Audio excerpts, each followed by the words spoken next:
Listen to me. The world's coming after you. His fate is written. Shall we write yours too? If anything happens to them, there's no place that I won't go to kill you. That is written. And here we go.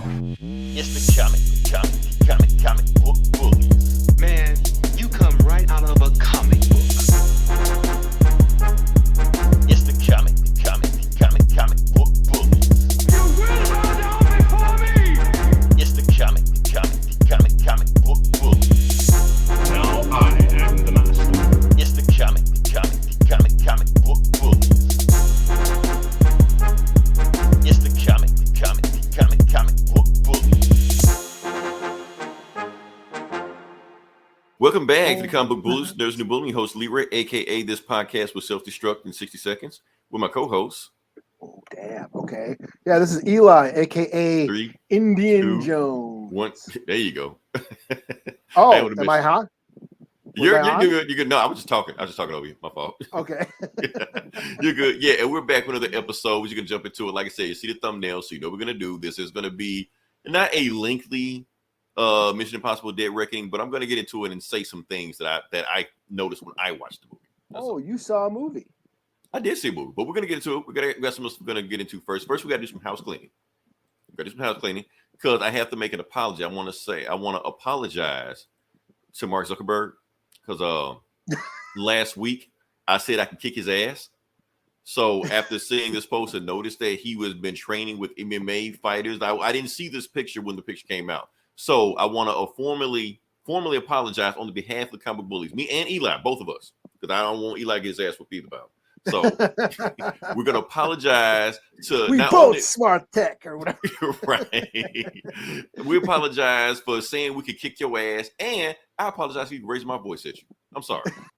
Look, last time we got into it with each other, you had banned us for 3 months off this, like, get the fuck up out of here. So we apologize for that. We will take that and just move on from that because we know next time you come after us, we know you're kicking in the door. So yeah, we're not getting a 3-month ban, anything like that. So that's all I want to say. Just move on past that. So yeah.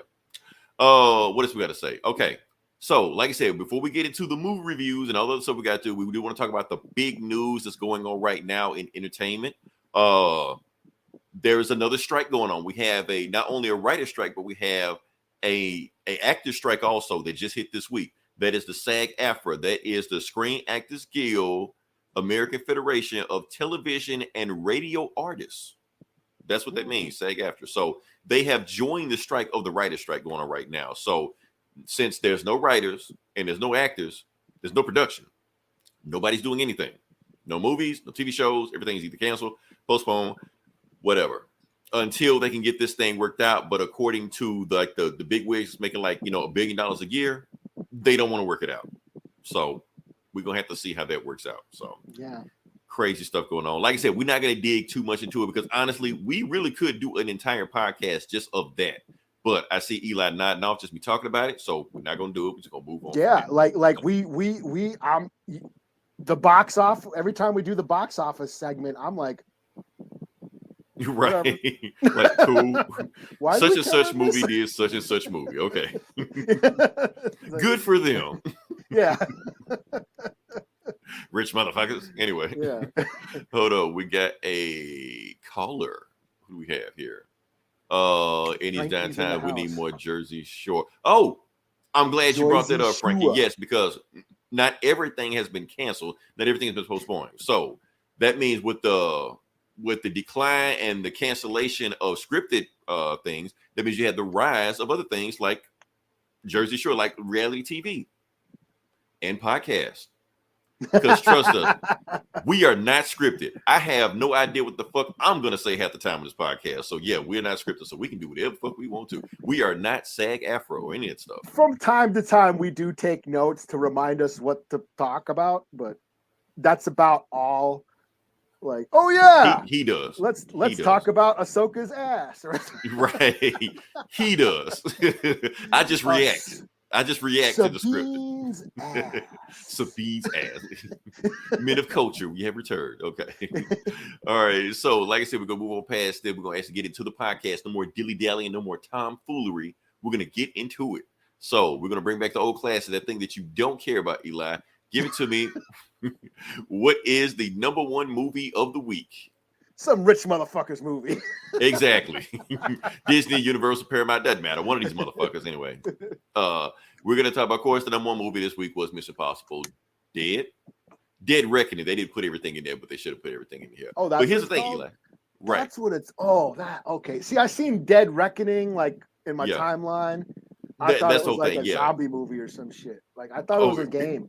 Sorry, I didn't mean to disappoint you, Les. Sorry. I know you were like, what? They got to do Mission Impossible horror movie? Like, nah. Goes to show me how much what a fan I am of the Mission Impossible. Right. I almost had you right there, but yeah. But here's the thing: I don't want to talk about the Mission Impossible movies on that list. What I want to talk about on that list is the number 2 movie on that list. Now, I know I briefly took it away, and I knew you weren't paying attention. So, I didn't see what it was. I know you Indiana did. Jones? So, is it? What is the number 2 movie on the list? Because that's the movie I want to talk about. Okay. I don't know. Okay. I said Indiana Jones. You won't know. You won't know. Nobody knows. Indiana Jones?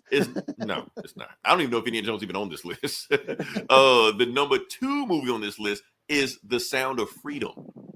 Okay, I gotta blow this. I can't see. I need glasses. Okay. I gotta Fine. full screen now. Now I can see. Okay. Sound of Freedom. There you go. Okay, because the funny thing about it is that The Sound of Freedom, like you said, Indiana Jones, it's beating Indiana Jones at the box office. So I know what you're thinking. What the hell is The Sound of Freedom? Okay, The Sound of Freedom might be one of the most unusual box office hits this year. Matter of fact, it's almost next week. It'll probably beat The Flash domestically, like this movie. So, what is The Sound of Freedom about? I'm trying to see if I get my hands on it. Okay. Oh, it went away. Anyway, I just got to talk about it. Anyway, The Sound of Freedom. Oh, here you go. Is a Jim Caviezel movie. Oh. That movie. Yeah, okay. Starring Jesus, not Jesus, but the guy that played Jesus. Yeah. So it's about initials. Same initials. Yeah, JC, Jim Caviezel. Yeah. So the guy that played Jesus in that Mel Gibson movie. So this is his movie he's starring in, based on a true story about like child trafficking, kidnapping, things like that, and about that. But that isn't really the reason why that movie is so popular right now. It's one of the reasons, but it's not really the reason it's so popular. Hold on, let me see. I'm surprised Spider-Verse is doing better than the new Transformers, knowing that Spider-Verse came out a month before, I believe. That's what happens when you make a good movie. Sorry. Sorry, Frankie. Notice that it's 2 movies we have not reviewed on here at all. Indiana Jones, which we kind of did last week, and Transformers, which we had to talk about at all. There you go. Yeah, I haven't seen a Transformers movie in, I don't know, a decade.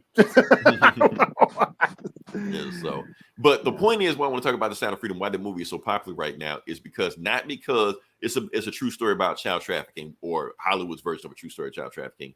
The reason it's so popular right now is because it's actually being backed and may even being financed by QAnon. That's why it's so popular right now. Whoa. See, I did not know that. Yeah, that's why. And matter of fact, Jim Caviezel has came out as saying he's associated with QAnon. He very well may even be a January 6th supporter. We didn't know that. So the fact that QAnon is promoting this movie, that's why it's getting so much buzz. That crowd is going to see this movie. That crowd is supporting it. Also, this also like being hyped up as a Christian movie also. So you got a whole bunch of churches going to this movie and paying people to go see this movie and fundraising to see this movie, but also QAnon also. So keep them busy then. Keep making them movies and shit. Let them go to the movies so they don't do fucked up shit. Right. But my thing is this. They always complain about how they hate politics in movies and they don't want politics and this and that, stuff like that. But yet they're seeing a movie backed by QAnon.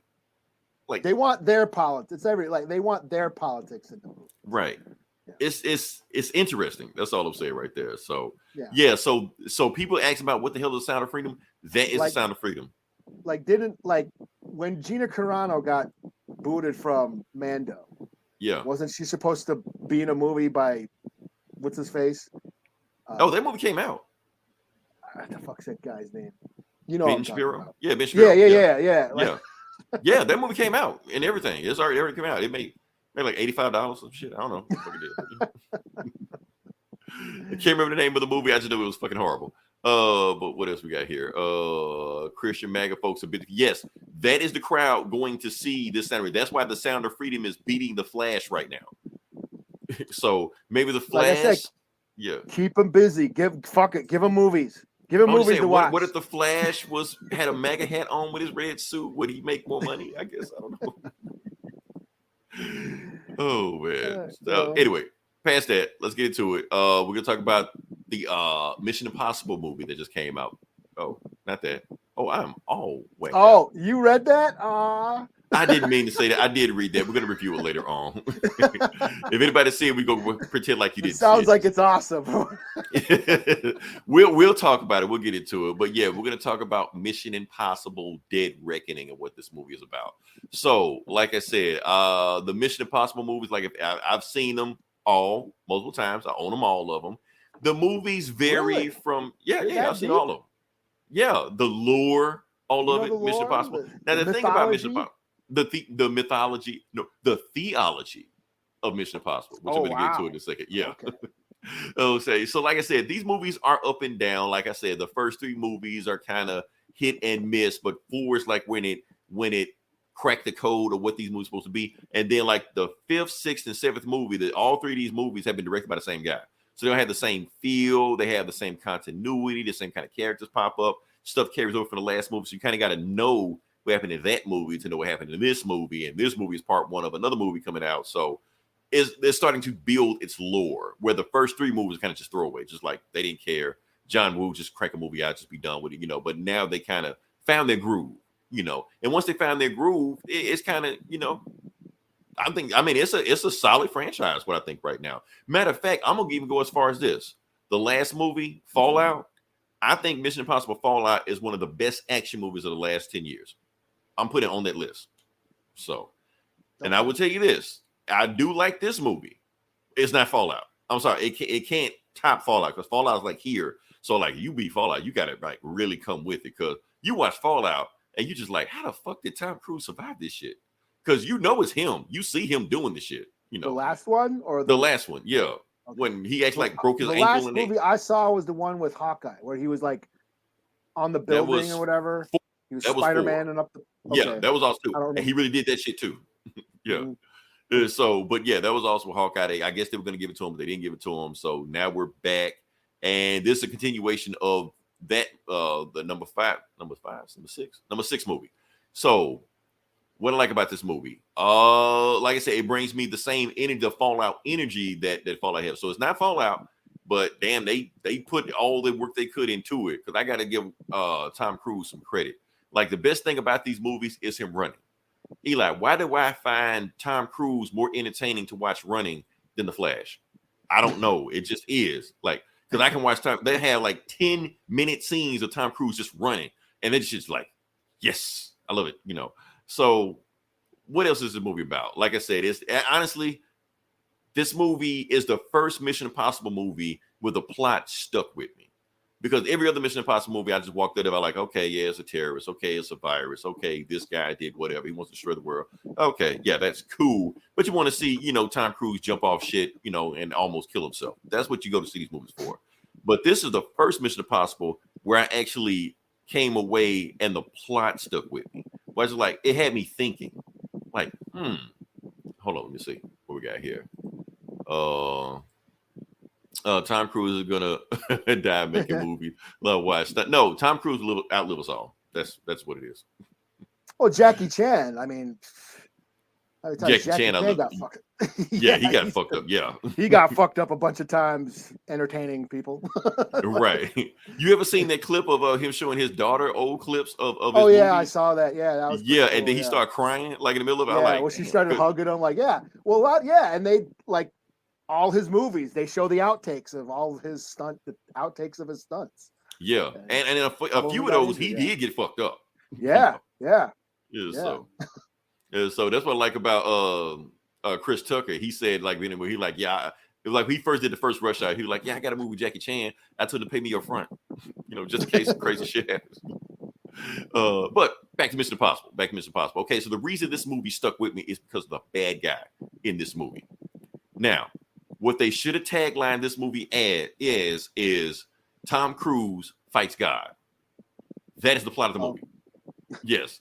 Now, let me elaborate. Let me go into a little deeper on that. Now, the main bad guy of this movie is the Entity. Okay, it's really an AI movie. It's really a rogue AI movie where AI goes rogue and just starts doing crazy shit, just start killing people like that. So, it is Skynet. Yeah, like I said, if this movie came out 10 years ago, it would be a sci-fi movie. But because of it's such a hot topic right now with AI and everything like that, like AI is one of the reasons Hollywood is on strike right now. We're not going to get into that. So it becomes a hot topic button where it's not so much sci-fi anymore, but it's still kind of sci-fi. The thing is, like I said, is rogue AI doing all this stuff like that. And they basically say that the AI, there's all of a sudden it activated itself. They don't know how it activated. It just became alive. And they basically say it was like a ghost in the machine, which is a phrase to Deus Ex Machina.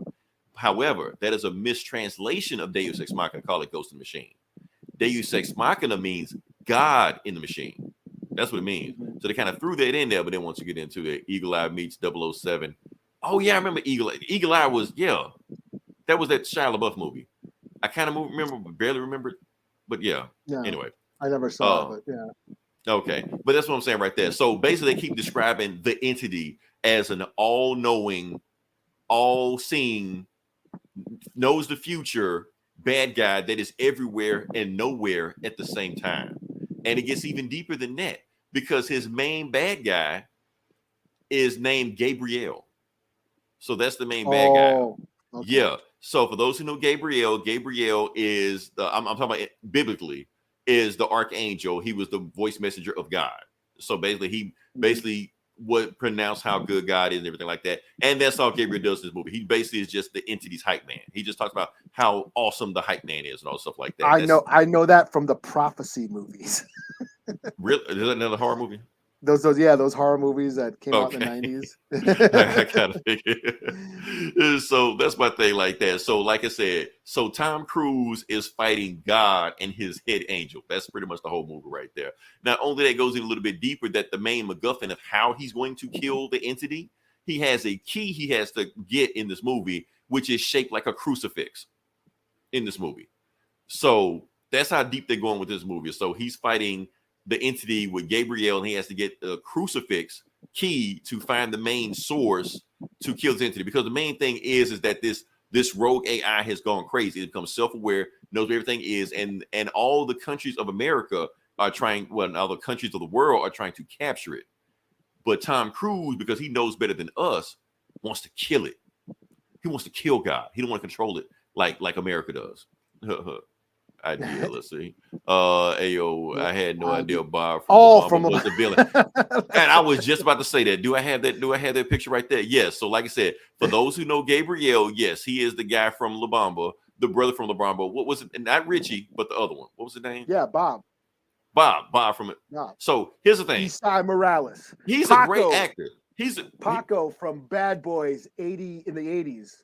That's not the Will Smith one, the Sean Penn with Sean Penn, yeah. Where they're in juvie hall. Here's the thing: that dude is a great actor, but I will never ever forgive him for how he treated Richie in La Bamba. I'm sorry, that's all I can see. He was Deathstroke in that Teen Titans HBO DC shit. All I saw was Richie Valens getting his ass beat. That's all I saw. So, but awesome actor. He was awesome in this. I'm just saying that's all I saw. Like this motherfucker. But that's what makes him such an awesome villain because all I see him is just whooping Richie Valens' ass. You know. So it is. That's the thing I like about it. So, but back to Gabriel. Like I said, he's the angel. Now the thing is, what this movie is about. Like I said, he's basically like the archangel. And the thing is, when we look at the Bible, our concept of angels isn't what we think it is. Like we think of angels, like these guardian angels, these beautiful creatures, things like that, or maybe even she's in it. She's in it. I had to click the wrong button. What was I going to click? You know what? It went over from that spawn, or maybe like a beautiful woman, stuff like that. But the thing is, that's not what an angel really is. An angel is really God's assassin, God's hitman. That's what they've always been. That's what they really are in the Bible. Like I said, Sodom and Gomorrah. How did God take out that country or that civilization? He sent his angels in and took them out. That's what he did. So how many did he send? 2. That's it. 2. That's all you get to take out an entire civilization. Even the 4 horsemen of apocalypse. That some theologists interpret that the 4 horsemen of apocalypse were 4 angels. The God sent to just do everything he needed to do. So having him as the one of the greatest assassins on the world, and he works for this non-seeing, all important, omniscient being. It brings it home. So that's why I'm saying that's what. And matter of fact, Tom Cruise even pretty much says it in the movie. He has one line in it where the dude like threatens him and the whole team, stuff like that. And Tom Cruise looks at him like, if you hurt anybody on my team, there is no place on this planet that your God will save you from, some shit like it was written. He has some kind of biblical line, stuff like that. So, like I said, the subtext is there. If you want it to be, the subtext is there. So that's all I want to say. Is so anybody going in and hasn't seen the movie and they go in and watch the movie, make sure you pay attention to that movie because people are missing the point. They hide it behind AI, but they're going a lot deeper than that. Cinema. It's cinema. There's something. They're saying something with this movie. Like I said, every other Mission Impossible just been virus, nuke, whatever like that. But this is what they're actually saying. Because like I said, we're talking about this, but we also got it. Like I said, this movie is about how evil AI is also. And people can also probably, can interpret that Tom Cruise is a Scientologist. So he might be, this is his way to fight God or some shit. I don't know. So if you want to go there, you can go there. What else we got in this movie? Mantis also, she's like the bad guys don't want to say, Mantis in the movie. So just like Gabrielle is the number one assassin, she's the number two assassin. Like I said, so God has two angels, going after. Now the thing about this movie is that she's awesome, almost too awesome for this movie. Because if you watch all the Mission Impossible movies, they don't have like really flamboyant, colorful characters with a whole bunch of personalities. They don't really do that. They normally just have like bland looking assassin you kind of forget about. Where she was kind of awesome. She almost looked like a Bond villain, or maybe like some out of a John Wick movie. She kind of looks like in Blade Runner, those marionette dolls that they had. She wears like a schoolgirl outfit while she's assassinating people, something like that. So she stood out. She was awesome in the movie. I got to give her credit for that. So, yeah. Oh, and who else we got here? Haley Atwell. Oh, Haley Atwell stole this movie. Like, you want to see this movie just for nothing else but Haley Atwell, you will get your money's worth of it. Like I said, every time she pops up on screen, I was like, I get it, Cap. I get it. Okay. So, like I said, she did it. She brought us stuff like that. And the thing about it, the funny thing about the movie I do want to say is that because the stunts are so practical, like this, I'm gonna show you this. Like the end, the final battle was him and the dude from La Bamba, having a knife fight on a train. But here's the thing: this wasn't green screen. They were really on a train going through this shit, and you can feel it. You can like the wind going in here, stuff like that. You can feel it, stuff like that. Where you go to other movies, and they even have a car chase scene in the exact same spot they had a car chase scene in Fast X. But here's the thing: the car chase scene here was way better. It's almost like they took Fast X, like, no, let me show you how it's supposed to be done. There's a thing in Mission Impossible, like I'm not gonna say all of it, but most of it was real. Most of it was practical. You can see them doing this stuff where Fast X, all these movies like that. It's all green screen. It's all computer generated. It's all AI written, stuff like that, where you can feel it. So it's like it's a master class in how a movie is supposed to be done like this. So, like I said, I got to give them credit. Probably one of the funniest Mission Impossible movies they had. It was like some funny lines going through there. Ving Rhames and Simon Pegg, just his sidekicks, doing the thing.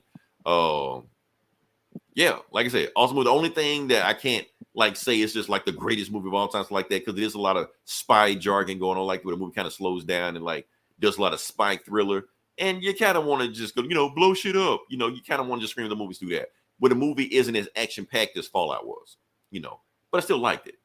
And it's a part one, but I will give it credit that even though it's part one, it didn't make the same mistakes that Fast X made or even Spider-Verse made. When the movie ended, it felt like an actual conclusion to this movie. Mm-hmm. So even though part two is coming, this felt like a complete movie on its own, which I got to give it credit on that. So yeah. So yeah, overall, I'm gonna just wrap a score up and just put it on it. This movie was a 4 out of 5. Overall, out of all the Mission Impossible movies, I rank it third best. I'm gonna say Fallout and then movie the last one that you saw.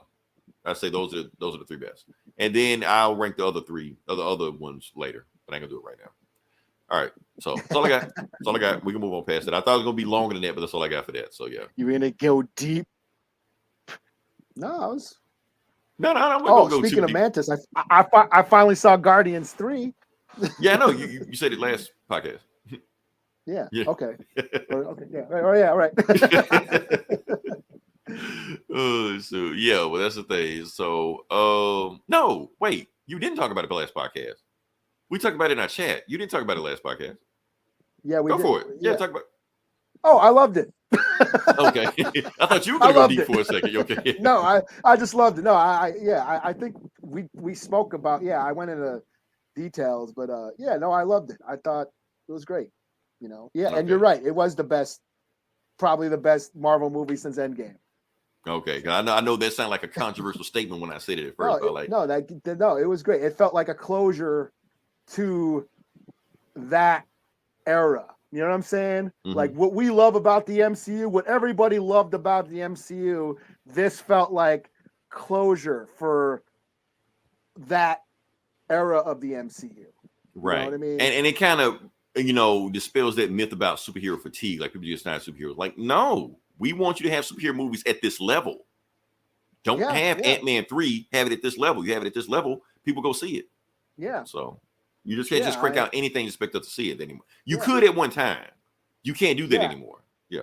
Yeah, I think it was like these characters, they are changing. Mm-hmm. And things are moving in new directions, so there is change coming. And I think this movie sort of signifies that. Yeah, this is the end of that chapter of the MCU and these characters. And now we are moving on in new directions. And I think that's the point of this movie. I think that's what they tried to do with The Last Jedi, but kind of failed, and it just pissed a lot of people off. But I felt this was more of like, oh yeah, what everybody loves about the MCU is embodied in this movie, and this movie basically said, okay, it's time to wrap that story up, and it's time to move on to newer things with newer characters and newer stories. I thought that was really cool. So I teared up a bunch of times. Yes, the High Evolutionary was a fucking prick. Yeah. Like I said, after watching it, I liked him better than Kang. I thought he was a better villain than Kang. So yeah, I still haven't seen Quantumania yet. But no, I thought he was he was one of the, like, I think him, like, other than Thanos, I mean Thanos. I guess Thanos was like that too. But the only other villain that I really hated and despised, and this isn't really, was Black Mariah from Luke Cage season 2. Like, right. I think she was. But even her, you can kind of see where she came from. I mean, just because of her past, that's all. You kind of say, okay, but she was that doing would mess some up somebody shitty, else. She did some shitty things. I was like, okay, yeah, she's got to go. Right. I agree with you. And the High Evolutionary, he was a fucking asshole. Like, this guy sucks, man. He's got to do something. This guy. And then I just love that. I love that payoff. Like when you see Rocket kind of spoilers, Rocket maul him. Right. But then when you find out at the end what he actually did to him, I was like, holy shit. But here's the thing: High Evolutionary lived. Yeah, I bought the I saw the deleted scene where they throw him in space prison or whatever the fuck. Yeah, so that's gonna be interesting. So but yeah, I and in the action scene, the Beastie Boys sequence was one of the coolest. Love that scene. Scenes. One take, even though we know it wasn't one take. Yeah. But everyone got to shine. Everyone was putting in work.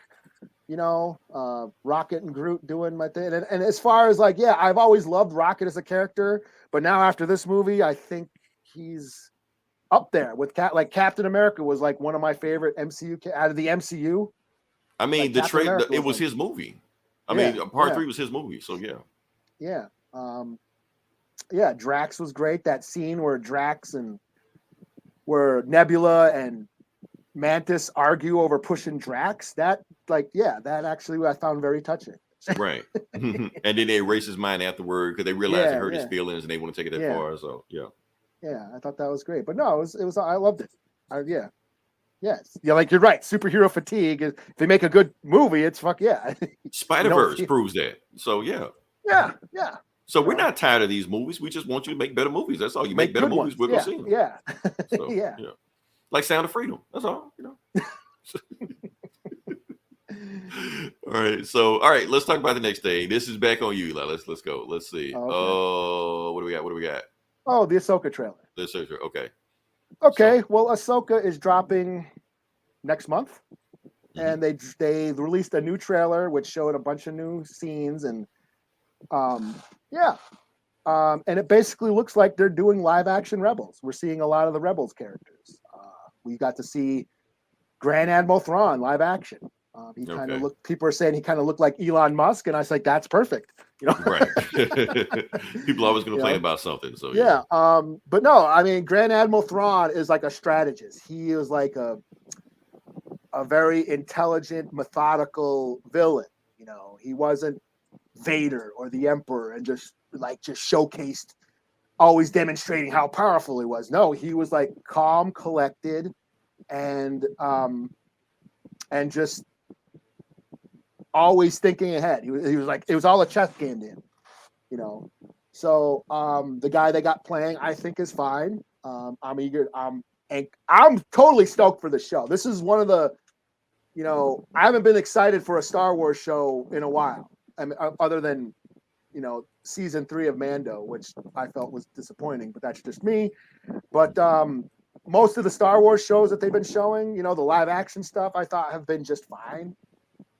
This I'm actually excited for. I've actually started rewatching the Rebels show, and after doing that Rebels is starting to become one of my favorite things of Star Wars ever. I mean, I thought it already was. Because when we talk about Star Wars, you always go to either Clone Wars or Rebels. I like Clone Wars is awesome, but Clone Wars, it is, it came out like 10 years ago. I mean, and then they finally wrapped it up, and but I didn't see Rebels until Disney Plus, Disney Plus dropped a few years ago, and I watched it. I loved it, and now I'm rewatching it again, and I'm like, this is awesome. This is great. Some of the best Star Wars storytelling, and the characters are great. I think it embodies just what Star Wars is. What everything we love about Star Wars is all in this show. From the ragtag group of outlaws, because that's what it is. It's set between A New Hope and A Revenge of the Sith, and it's just basically how the Rebel Alliance was formed. This ragtag group of outlaws just going around doing dirt around the galaxy and trying to stay not get caught by the Empire. That's basically slowly becoming this fascist tyrannical state, and then they reluctantly start joining up with other rebel cells that are considered terrorists and all that like that. So yeah, I mean, and then of course, I mean, the Jedi, I mean, you have, so in this trailer, we're seeing Hera. She was the captain of the Ghost, which was the ship on Rebels. She was the pilot. We had Sabine, who was a Mandalorian, who kind of had a lot of drama with her family and the Mandalorian clan, and that show goes into the inner dealings of Mandalorian culture, and all the inner fightings of all the tribal warfare of Mandalorians. Yeah, she's on the show. Ezra, who started out as like this street, he was like a Han Solo. He was a street kid, he was orphaned, running the streets, hustling to get by. He ends up joining the crew, and it turns out he was Force sensitive, and you see him become one of the coolest Jedis, and Kanan was on the crew too. He was a Jedi. He was a kid during Order 66. So he survived Order 66. And then he joins with the Rebels crew. And he's not a full-on, both of them, both him and Ezra start learning to become Jedis throughout the Rebel series. Because, Kanan was a kid, so he never completed his training. But slowly throughout the show, you see them, learn the ways of the Force, and do really cool shit and become really cool Jedi characters. And of course, Zeb. Zeb is the big monster guy. He had a cameo on this last season of Mandalorian. The interesting thing about Zeb is his look. He was his design was one of the original designs of Chewbacca. So when Ralph McQuarrie, the guy who designed the Star Wars universe, the ships and a lot of the creatures and all that, he was doing sketches for the Wookiees, and one of the original sketches was this creature that they used for Zeb on the show. So that's the cool thing about Zeb, is he was basically the original Wookiee design. And it's just basically them doing dirt throughout the universe, slowly, reluctantly fighting for the cause. You know what I mean? Being drawn into the Rebel Alliance and fighting the Empire. You know, that's the story arc of it's like 4 or 5 seasons. And then there's episodes with Lando. You see episodes with Leia. Vader, yes, Ahsoka shows up. The Vader Ahsoka duel is one of the best things ever in Star Wars. We see Wedge. Wedge was a pilot for the Imperials before he joined the Rebels. There's so much Star Wars lore for OG fans that, Rebels is awesome. So basically the new Ahsoka show looks like it's an extension of Rebels because we're seeing all those characters live action for the first time. So I'm pretty stoked. And yeah, I can't wait, basically. Cool. Like I said, I don't know any of these people, but that's okay. Now, the reason I didn't watch the trailer is because I'm already sold on it. Why would I watch the trailer and spoil it for me? Plus, I don't know any of these people. I just watch them and go to it. Plus, you sold me on it by one thing. Rosario Dawson. That's all you got to say. I'm good. I watch Read the Phone Book for 2 hours. I'm good. So, yeah.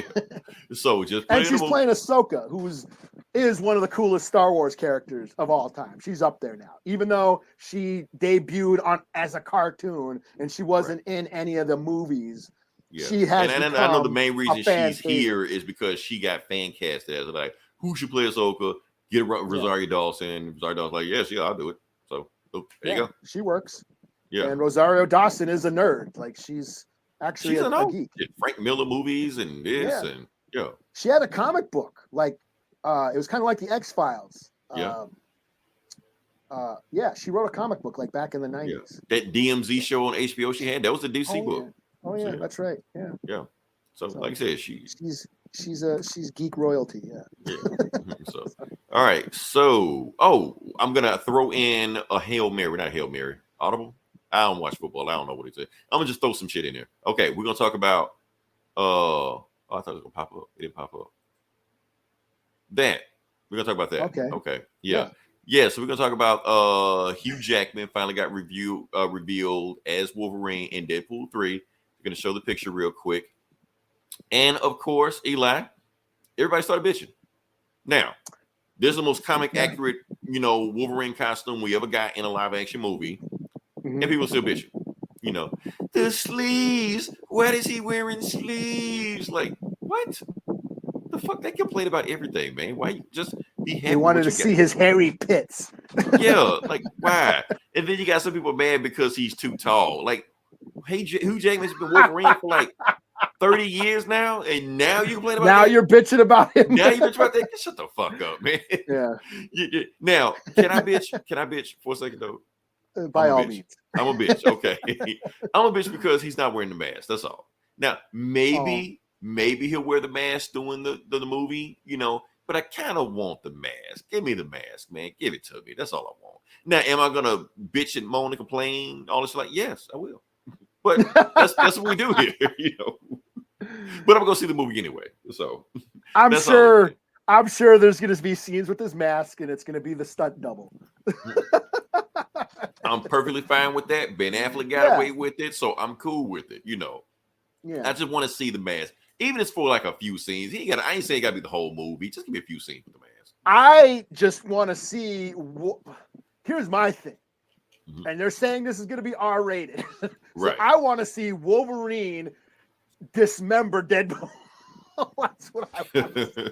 It's going to happen. The thing is, what you talking about, they've already showed of Hugh Jackman like throwing like Wolverine, like Deadpool's arm or some shit like that. So, and that's my thing.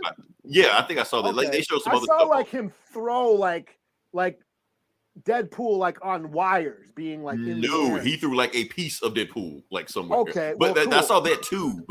But that's my thing about this. Like, okay, Fox, chill out with the spoilers and behind the scenes stuff like that. we do want to save some of the movie for us. You know, we don't want to know everything about this movie behind that.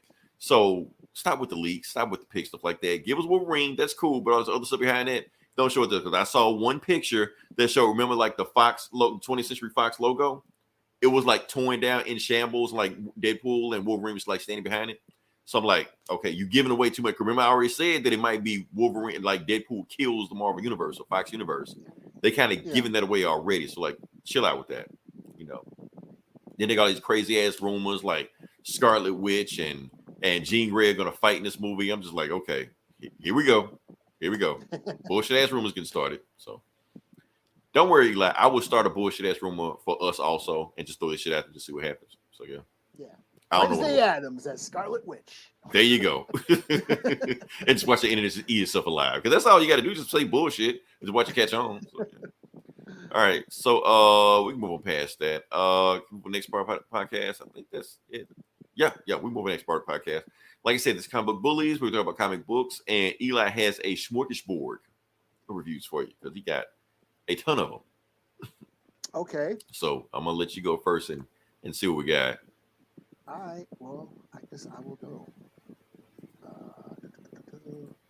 Well, since we're still kind of sort of in Star Wars mode, I will do Star Wars Bounty Hunters number 36. I thought you like gave up on this book. I did give up on this book. The only reason why I jumped back on because it's a new story arc, and Boba Fett's in it. That's a good reason to jump back in. Okay. I read the Bounty Hunter series for like a year or two. I read it for a while. I was on board for a long time, and still they did that the Crimson Empire event, and then I kind of fell off. Yeah, it was like a crossover with every Star Wars book. Yeah, and then so it's been about a year since I've read this. So new story arc involving Boba Fett, so I'm back on. So Star Wars Bounty Hunters is just that. It's the bounty hunters from the Star Wars universe just going around doing outlaw crime gangster shit.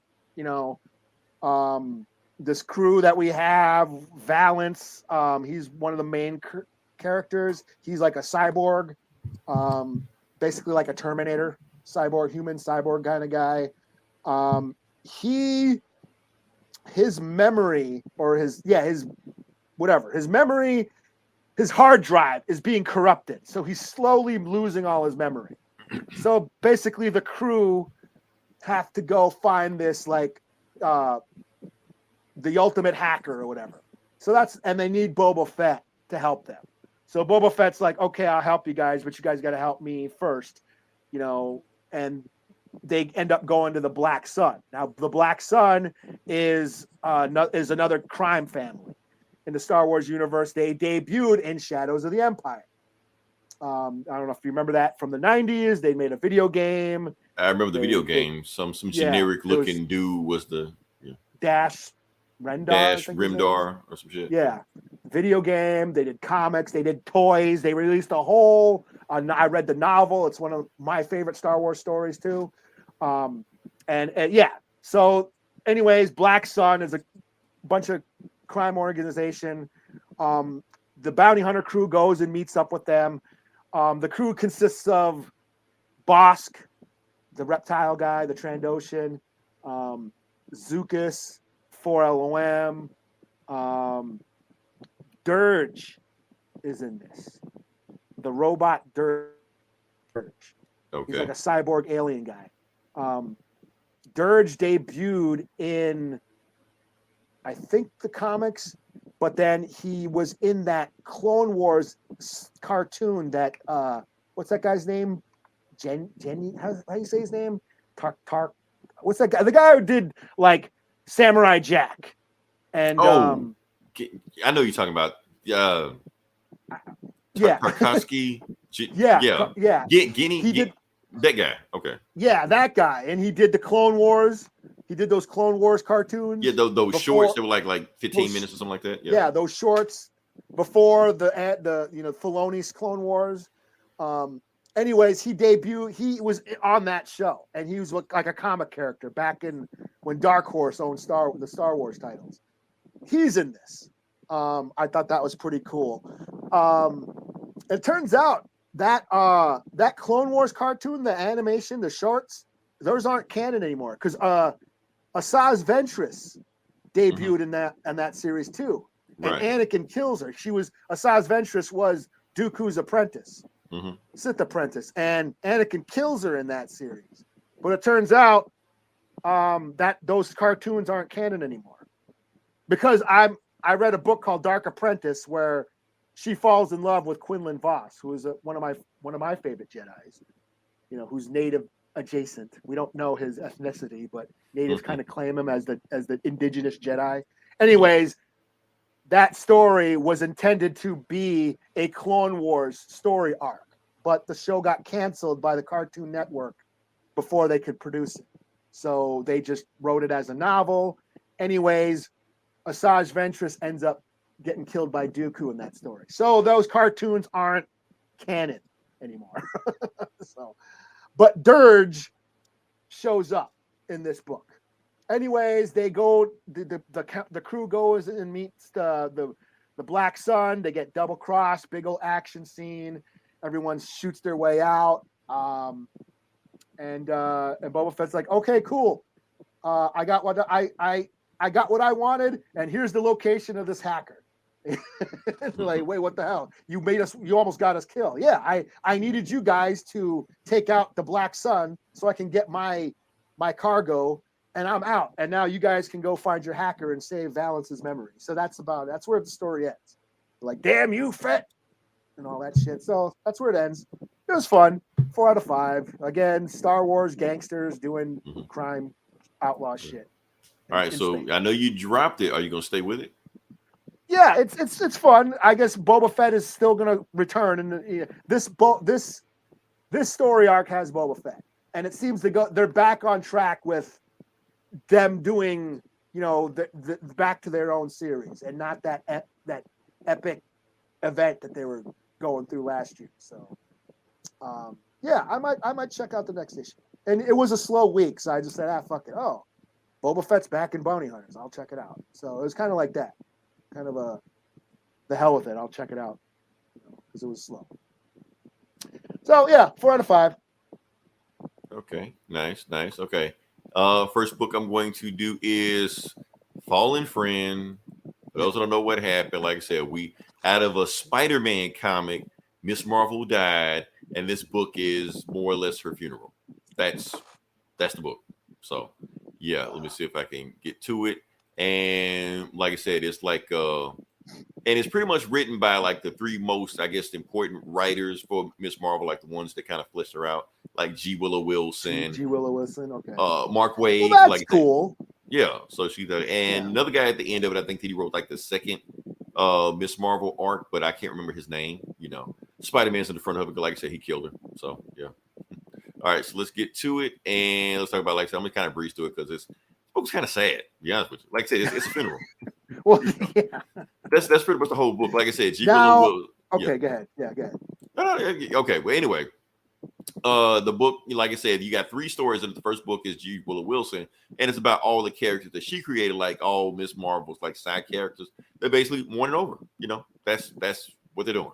Talking about how much they miss her, how much, all the stuff like that. And then all of a sudden, but like I said, they're having a funeral for like everybody that died that day for Miss Marvel and Kamala Khan. They don't know, like the people that's dead don't know that they're both the same people. Like I said, it was a secret identity. So while they're doing that, and not like I said, I'm not Muslim. So a lot of this book, pretty much is all about the Muslim religion. Like they say a lot of things I don't know, a lot about the culture I don't know. I think G. Willow Wilson is Muslim. So. Yeah, she has to be. Like I said, you'd have to know the stuff that's going on in this book. So I imagine anybody that is reading this book that is Muslim, this is secondhand to them. Like they would know what that meant. What's going on right there. Yeah. And then all of a sudden another guy walks in, and everybody looks like, whoa, who is that guy? Like, oh, that's Wolverine. And Wolverine is dressed up, and he sits down and talks to Kamala Khan's father, and Assalamu alaikum. Like, wait, what? Like, Wolverine's Muslim? Like, he's not really Muslim, but he studied Islam in Manchapur, like all those decades ago and stuff like that. So he knows the religion. So he knows what to wear, what to say, who to talk to, stuff like that. So he knows it, Like I said, Wolverine's been around forever, so. And while they're hugging out, one more person shows up that's of importance, and it's Miss Marvel. Oh, well, Captain Marvel. She shows up, and she hugs it out with everybody else in there, and then that's how that book ends. That's that book, Now, the second book was written by Mark Waid. Like I said, this is about the champions, and this is actually my favorite one out of these stories right here because it's about the champions. And they're based on it's the same mosque. They haven't changed it with. It's all happening at the same time, and basically just reminiscing on Miss Marvel. And basically, she's the one that formed the champions. She's the one that got them together. Whenever they needed somebody to stand up to other superheroes, she was the one to do it. She challenged them to be better, stuff like that. While they're talking about it, Via Vision just like, why y'all talking about Miss Marvel like y'all never had any conflict with her, like y'all never got into it with her? Because like I said, Amadeus Cho and Miss Marvel used to get into it all the time. And because she's not understanding that, she was like, don't you understand that we're grieving, we're mourning right now? It's like, no, I don't understand it. And they realized that she cut off her emotions. They were like, well, okay, so Viz like, okay, so if you wanted me to understand how y'all are feeling, maybe I should turn on my emotions. They're like, whoa. Before you do that, do you understand what that means? They're like, of course, I've calculated all the variables. I'll be fine. So she just touches her forehead, something like that, cuts on the emotions, and it all hits her at the same time. Not just Kamala. I'm gonna screw her name up again. It's Kamala. Cool. Kamala. I'm screwing up again. Not just Kamala, but her mom, who died in that Vision book, her brother, that dog. The dog. It's all hitting her at the same time because she had cut off her emotions since then. So it's overwhelming for her. So she's just like, I can't take it. So she leaves out of this. She fades out of it while the funeral's still going on. And she leaves, and I think she goes to like the old Champions building, like the building they used to like run, but it's like abandoned now. Nobody goes there anymore. And she's just sitting there just by herself, and she's just like, I miss you, Kamala. I realize I'm never gonna see you again, and it hurts too much. And then when she realized that, she just goes doop, doop, doop, and that's it. She's back to normal. Man, that's kind of messed up, man. Yeah. But Machines, yeah. Let me see. They can just turn off the emotion whenever they want to. That reminds me. Now I'm not a Star Wars or Star Trek. I'm not a Trekkie whatsoever, but that reminds me of a Data episode with Star Trek or Star Trek with Data. Didn't he have a daughter at one point or something? And you actually the wrong guy. She only lived, that I thought that was very touching. It's so very cool. Yeah. So, and I do notice this is part of the culture also that you have to take your shoes off when you enter the mosque, which Iron Man does. So I thought that was pretty cool. Why is Iron Man even dressed up as Iron Man? Everybody knows he's Tony Stark. So no shit. Like just go as Tony Stark, man. You got to do all this, But anyway, they're reading the prayer. Everybody is praying because I guess it's part of the ritual where is you're mourning a friend. You say a certain prayer, and Doctor Strange is translating the prayer so they understand it in the English language. That's what you're doing in their heads like that. So they're talking back forward, and Tony's like, well, why don't you just bring it back, Doc? You have the power to do that. He's like, no, I can't do that because it's violating the laws. Whatever. They do it all the time, but for some reason they can't do it now. So, but they had this discussion of why they can't do it. I wasn't feeling it. Anyway, Captain America walks in, and Captain America said, the reason I'm here, even though I really didn't know her like that, but the reason I'm here because before she was a champion, she was an Avenger. And the Avengers always honor a fallen Avenger, So he gives his speech and basically saying, like, I've known a lot of superheroes, some good, some gods, some crazy people, some serial killers, some unbalanced. You see Moon Knight in the background, stuff like that, But then he's just like, but as far as Miss Marvel, even though I've seen every superhero you can think of and I lived a long life, it was something different about her. Like you can see that, her passion to save people radiated from her life. Like, I know this term doesn't exist anymore, but back in my day, we would have said she had gumption, and crazy supervillain outside, I think one of the wrecking crew doesn't know that all the superheroes are in the mosque right now. Turns around and everybody's ready to beat his ass. He's like, what? I'm gonna just turn myself in. Don't worry about it. Then we go to Spider-Man, the guy who killed Miss Marvel to begin with. So so he's going there. So he's just like, I don't know what to say now because she was so much put together at her age than I was. It's like, nah, matter of fact, she more put together than I am now. So he goes there and he's like, so how am I going to introduce myself at this funeral right now? Like, what do I say to the parents? Do I say she was my intern? I'm like, nah, that's too impersonal. Do I say she was my friend? They're like, nah, they're gonna ask questions why was a 16-year-old girl, cool with a 30-year-old man. So he can't say that. So when he finally walks up to the parents, he says, your daughter was my hero. And that's how the book ends.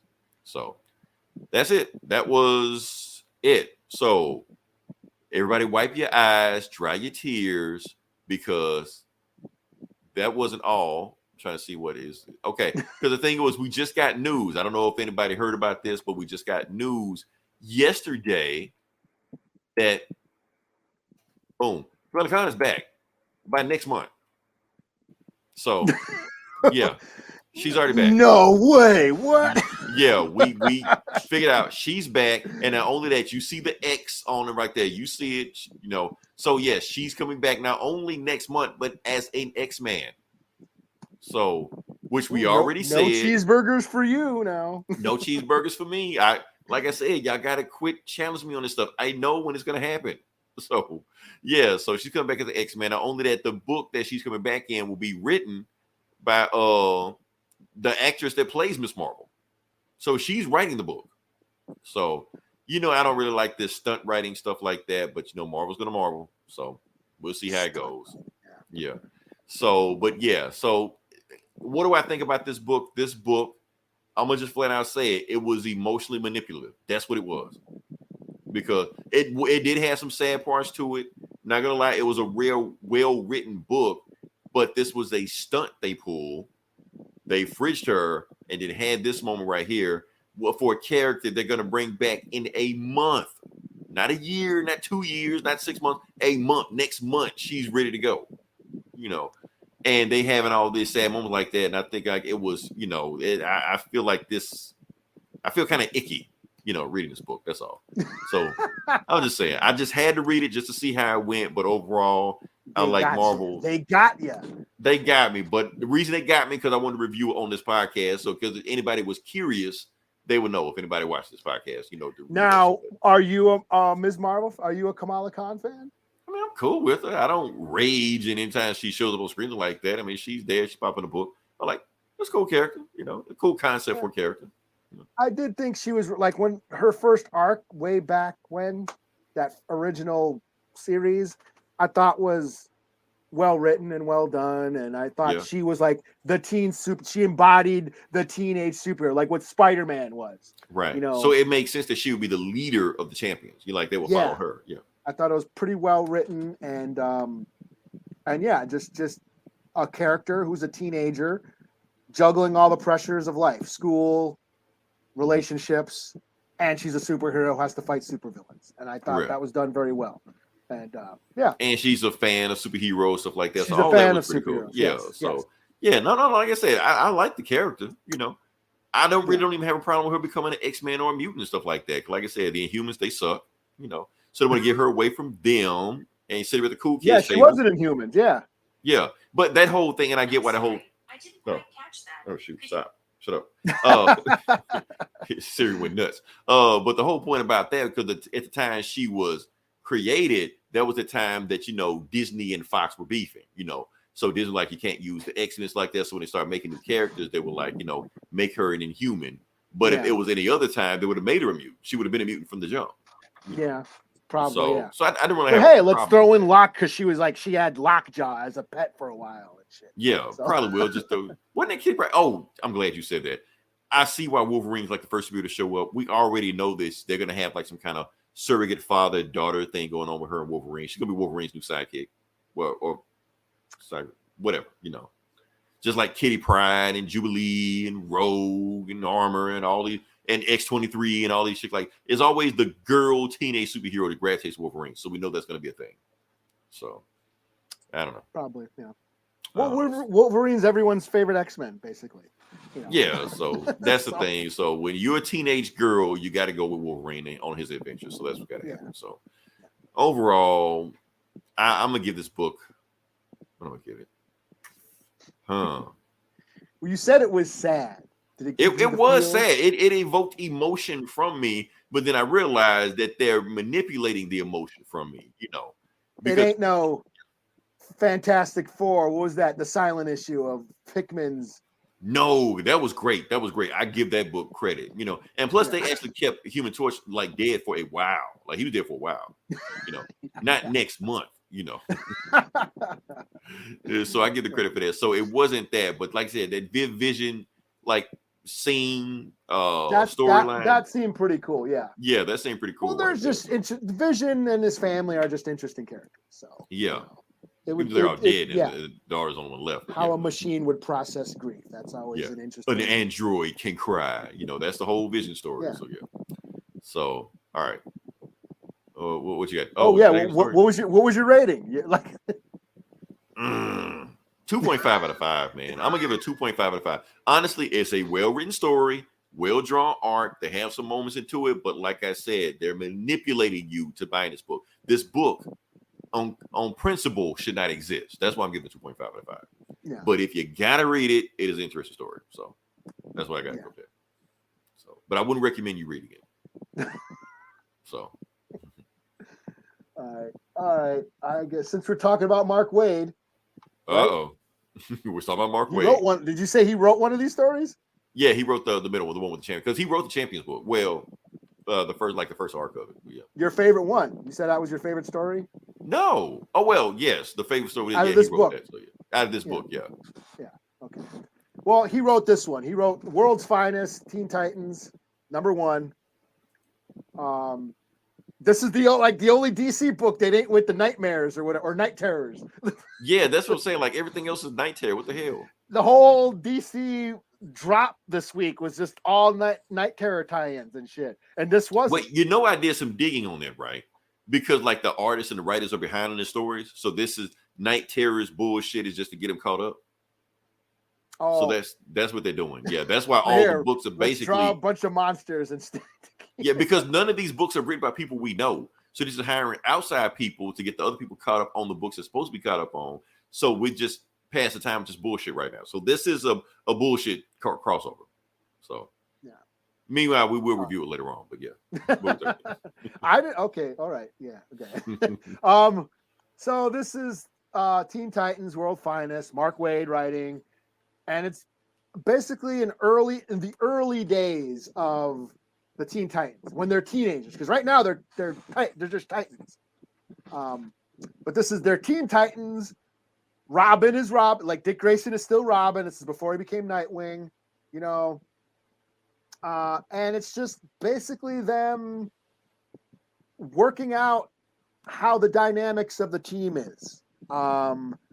Speedy and Kid Flash, they want attention. They want like publicity.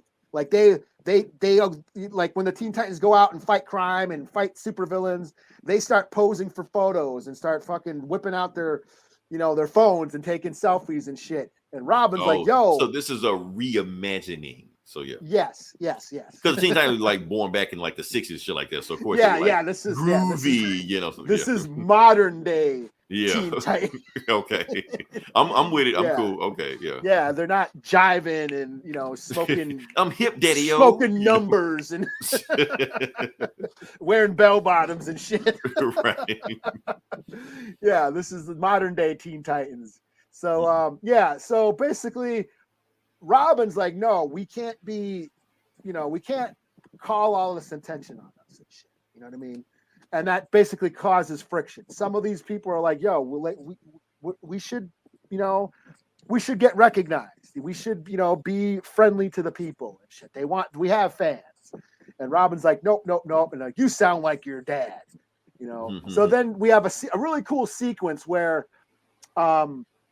every Titan goes back to like their parent or mentor.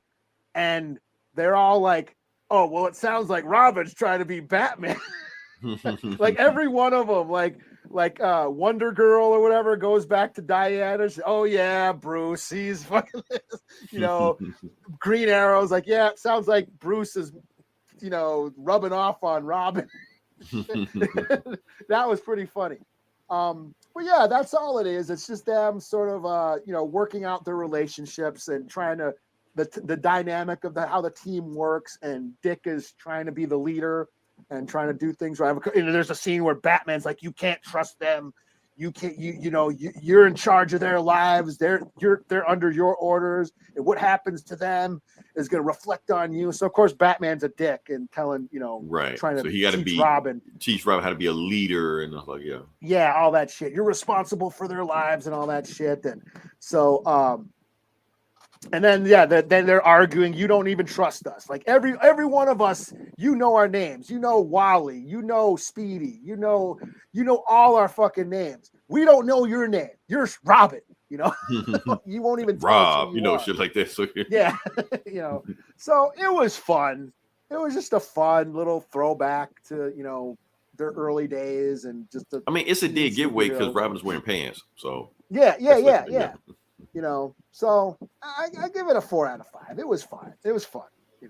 Yeah, it feels like it's in the same vein as the world's finest Superman, Batman, and that Shazam book and all stuff like that. So yeah, that's all. It's just a fun little superhero story. I don't know if I'm gonna read the second issue. I might wait till it drops on DC, but it was something to read. Like I said, it was a slow week, and I didn't feel like jumping into Night Terrors. So yeah, I got this. Night Terrors is a thing. It's next 2 months.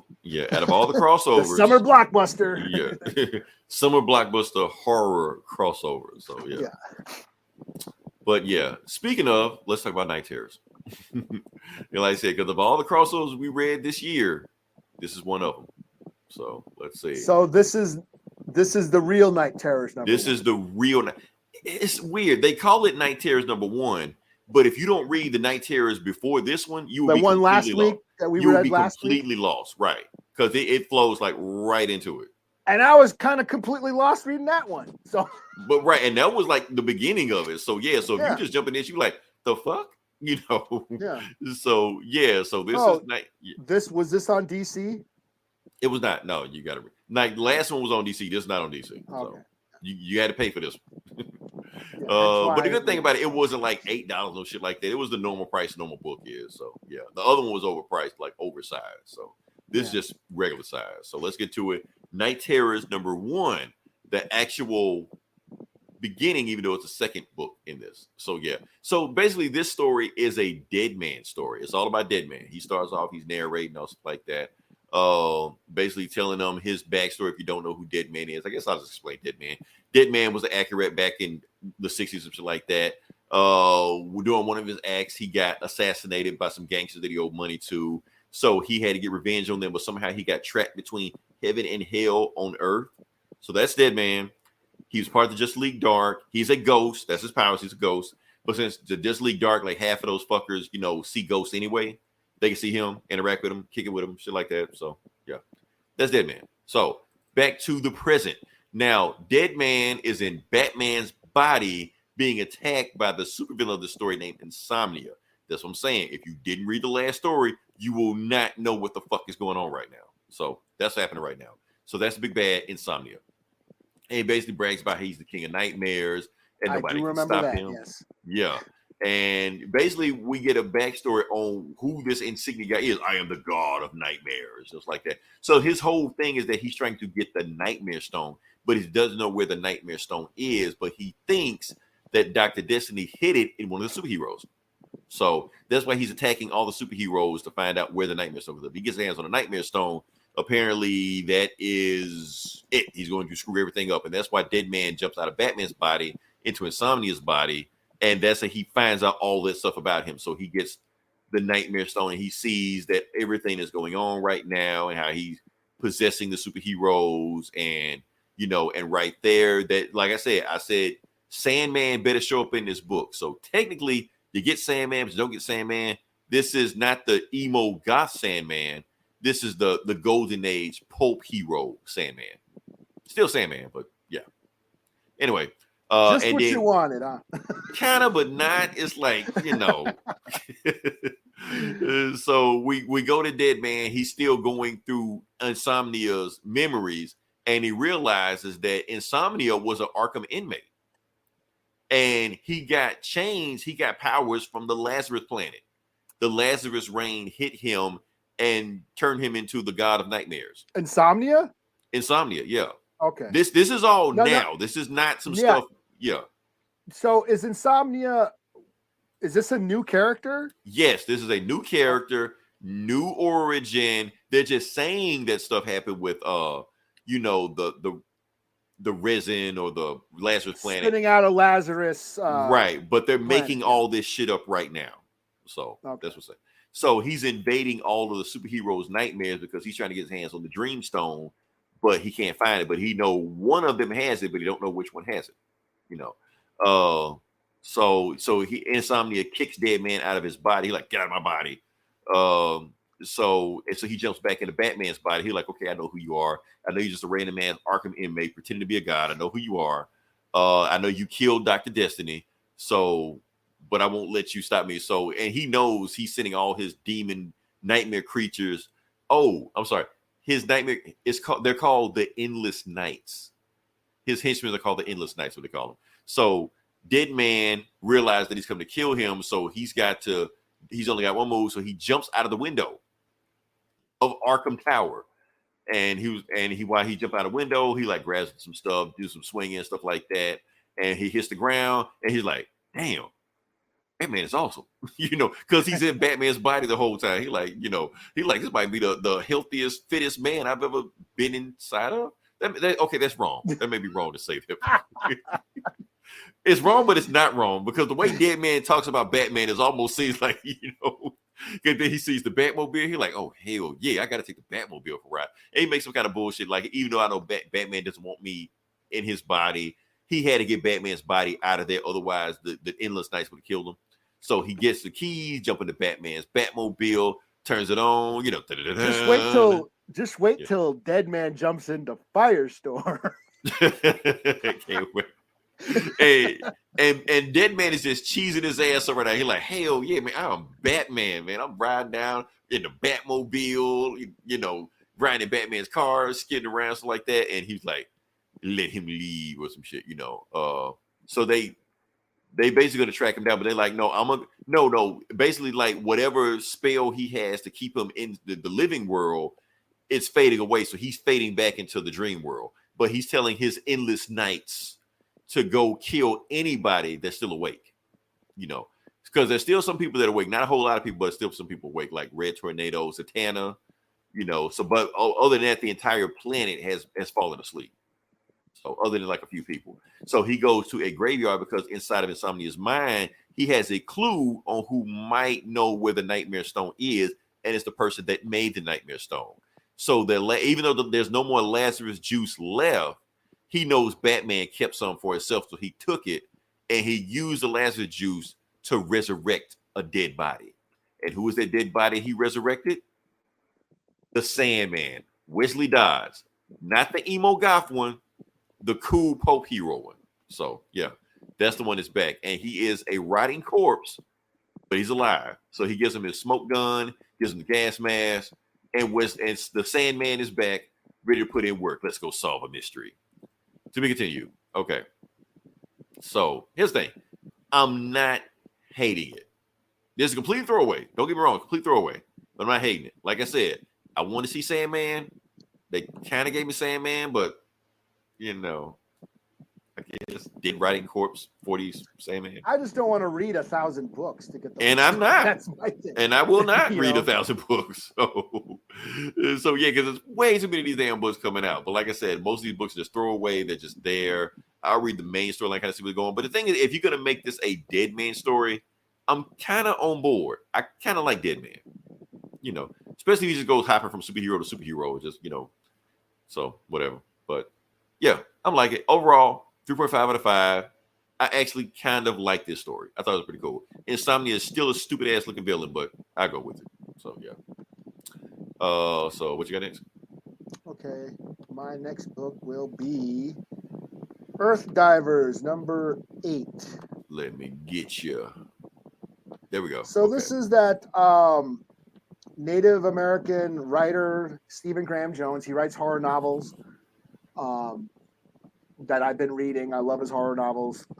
He's written some comics, and this is one of his creator-owned series. This is the one about the natives who travel back in time to try and change history. The first story arc, they went back to kill Christopher Columbus to stop him from colonizing the Earth. Things didn't work out. They did kill him, but colonization didn't happen. All it did was freak out his sailors, and they came back and with armies, you know. It's a still time paradox. colonized. It's a time paradox. Yeah. So yeah. So basically, what happens is this is a dystopian future where Earth is a shithole. You know, humans have destroyed the planet for human living, and everybody left the planet, took off on spaceships. You know, took off on By and Large, or what's that? The Axiom from Wall-E. I don't know if you've seen it. I'm pulling a deep cut. I don't know if you've seen Wall-E. I haven't. I heard of it, but haven't seen it. It's great. If for all y'all watch Wall-E, it's fucking awesome. You recommending a Pixar movie on here? I am Okay. recommending. It's fucking awesome. Wall-E is one of the greatest love stories ever. What? Okay. Yes.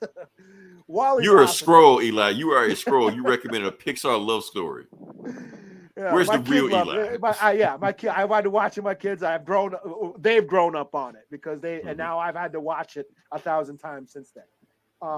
But anyways, yes, Earth is a shithole. Humans left the planet except the natives, except the indigenous people. They're the ones who stayed because, you know, where are they going to go? Like, this is Mother Earth. It's what we do. You know, we back her at all costs. So anyways, they find a cave. There's a time portal in a cave that allows them to travel back in time.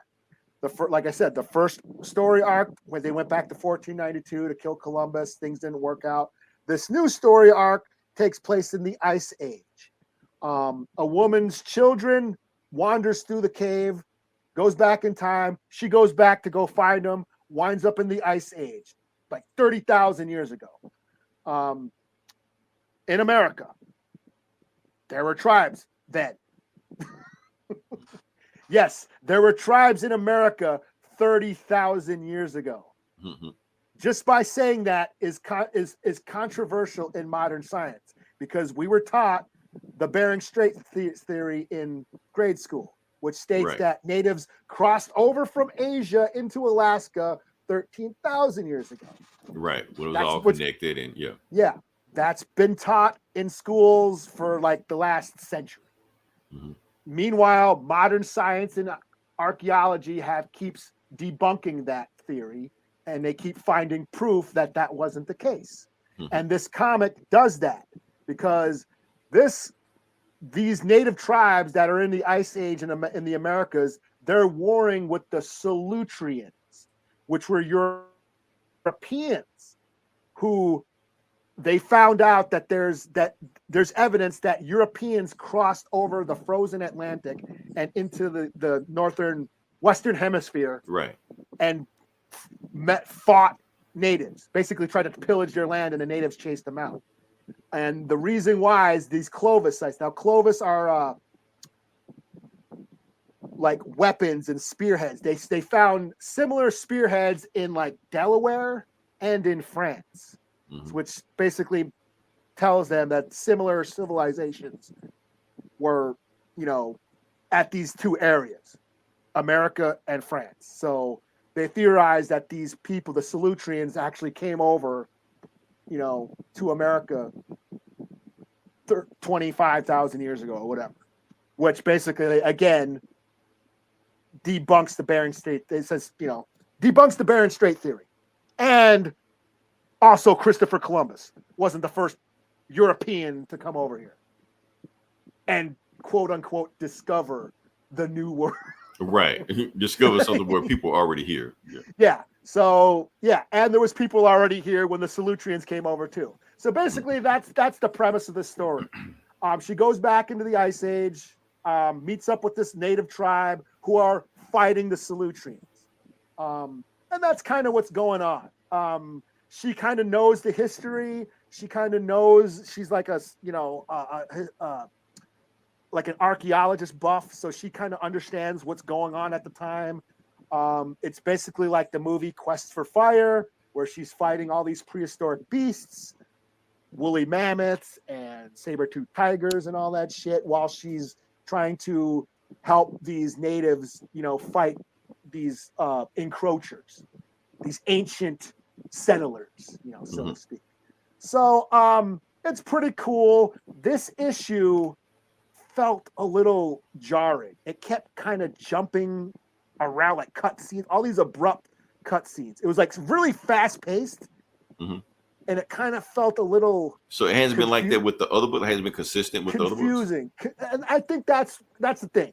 And I've said this before: when novelists, people who write novels, try to transfer into comics, that there's a little bit of a learning curve. You know what I mean? I think his writing tends to hasn't been cohesive with comic book writing yet. You know what I mean? I think that's what this issue is suffering from. It's a bit jarring. There's a lot happens really fast, and I had to I kept okay, what's going on? But basically, yeah, she's the Salutrians massacred the tribe. She's helping the survivors. They're on the run, and she's getting sick. So she has a virus, which means a virus that these people probably have not had yet, because they're in ancient times, Ice Age. So what she does at the end of this book is she sneaks into the Salutrians' camp and spits into their soup, their pot of soup that they got boiling. So she's probably going to infect them with a virus, which would be the reverse of the smallpox blankets that was done to me. Right. So that's the thing. Like, even though this book is a little like confusing at times, as a comic book, it's a little jarring to read as a comic book. The idea, the premise is still strong, and her voice, like her inner voice, she's totally sarcastic and wisecracking and just like talking all this shit. Basically talking shit at what natives say about colonization and the settlers and what has happened. It's hearing her sarcastic inner voice is keeps it going. It keeps me engaged, anyways. As a native comic book fan. So that's cool. Like seeing her like, oh yeah, I'm sick with a virus these people have probably never had, and I'm gonna go infect them. Like, that's some ill shit right there. So it's basically a native revenge fantasy. That's what this book is, and I'm okay with that. So even though this book was a little confusing at times, I'm gonna give it a 3.5 out of 5. I'm still digging the idea, and yeah. And what this book is doing is it's decolonizing native history. It's retelling our history, Right. Not the stuff they said 100 years ago. Like, no, this is new information. Yeah, decolonizing those false narratives that has been told through, colonial history. Right. The colonial perspective of they took over and we lost and wiped away all, ignored our history and ignored our stories and our accounts, indigenous accounts of history, to tell their version of it. So that's what's cool about this, and that's why I that it's more of a statement. That's what I'm behind. This book is making a bold statement. So just for that, yeah, I'm still on it. So okay. All right, last book I'm going to do is Immortal X-Men number 13. So kind of fell off on this book. I'm kind of in and out on this book. So some stuff I'm catching on, some stuff I'm not catching on, but I'm going to just do my best to just keep it going as best as I think I know what's going on with this book. But this is also a prelude to Fall of X, letting us know how the X-Men are planting the seeds to their own destruction. So yeah, and that's who is that? Cypher, the one that talks to everybody. That's kind of his book, but not really. And notice that he's in a bunch of leaves, which means fall. So yeah, it's symbolism. Anyway, let's get to it. Yeah, I get it. Art. They're making art. Exactly. The subtext of it. So like I said, it's another quiet council. For people who haven't read the Immortal X-Men, all they do is have meetings. That's the entire book. That's the entire run. They don't do anything else but just have meetings. That's the book. So yeah, this is another book, another meeting. And Cypher notices something like, wait a minute, why are the leaves falling? The leaves don't fall in Krakoa. This is some new stuff. So he like, why are your leaves falling, Krakoa? He talks to Krakoa, and Krakoa tells Cypher in its language. And he's like, oh, that language translates to fall. Uh-oh. So, because the leaves aren't supposed to be rotting in Krakoa, that means something isn't right, you know. So they go through their whole thing. They have another Quiet Council meeting. Now, if you ain't keeping up with the Quiet Council meetings, they have all these books. Only half of them are allowed to vote because the other half may or may not be infected with the Sinister gene, which they don't know if they are or not. So they don't let them vote. You just can't vote. Your vote doesn't count. You can sit here, but you don't count. You know, so that's what the whole point is right now. But also, the whole Sinister timeline has been leaked online to everybody on the planet. So everybody on the planet knows about the Sinister timeline and what the fucked up shit the X-Men did. So now the human race hates mutants even more than it did before Krakoa started. So, and not only that, but all the, you know, the medicine they were trading with them and all the stuff they were doing for people, the humans don't want that stuff anymore. They're like, we don't want it. So, and they're like, okay, well, if they don't want it, that's fine. They don't have to have it. They're like, no, you don't get it. We don't sustain Krakoa is not a self-sustaining nation. We need goods to get what we need. So if the humans won't trade with us, we won't survive. Our economy will collapse. We have maybe a month's tops before we go down. And, you know, then they just start talking and trying to see what else going on. Oh, and what's that chick, that vampire chick? Selene, her. Yeah, she's there on the council for no reason. And just try to tell everybody she's working with Orcus. She's working with the humans. She's a spy coming to kill us. You're like, no, I'm not.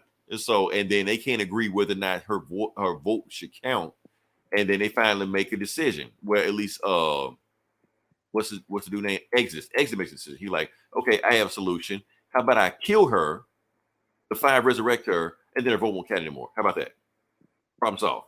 And Selene's like, no, you can't kill me that easy. People have been trying to kill me for like 20,000 years, and you're not gonna be the first one to do it. And she's like, oh, you don't get it. You don't understand how powerful I am. So I didn't know Exodus was this damn powerful.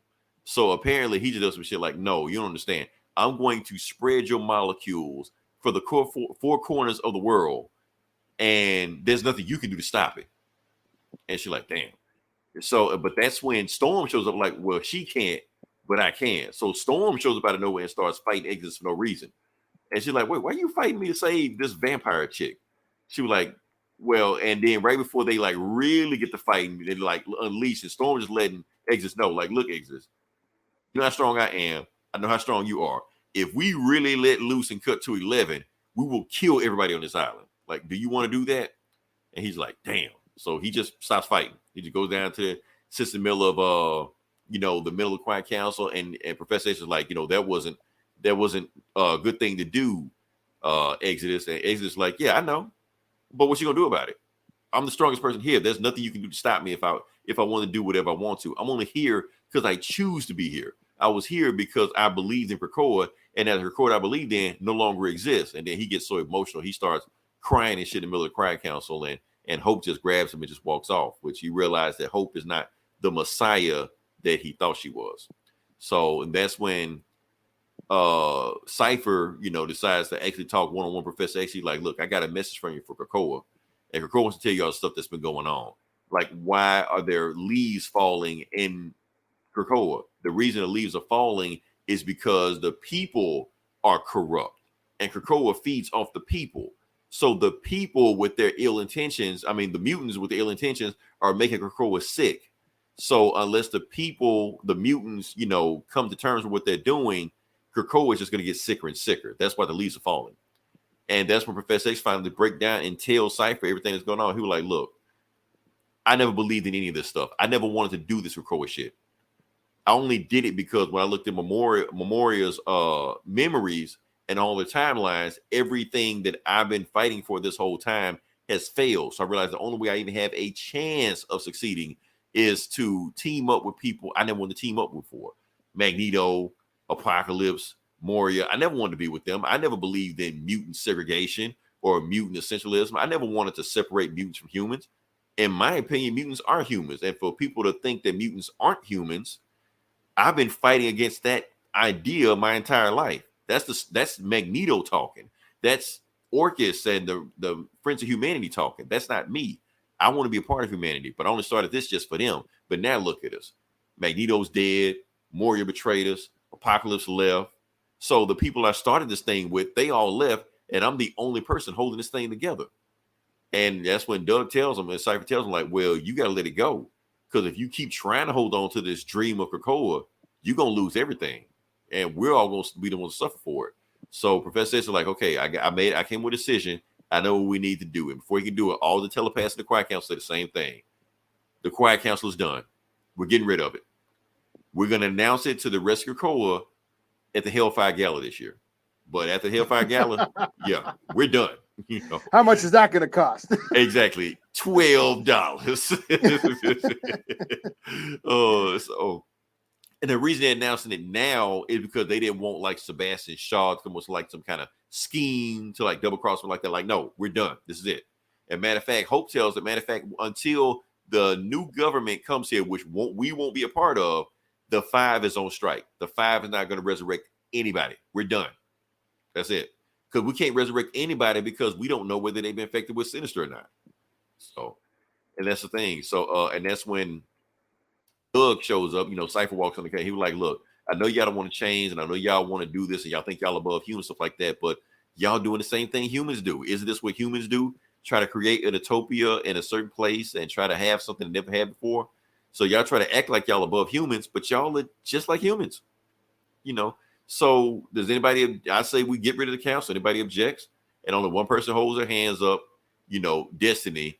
And right before Cypher can say something, Krakoa swallows him up and puts him into the pit where all the other people are. So Hope starts talking to him because she like steals Cypher's powers. Like, why did you take him?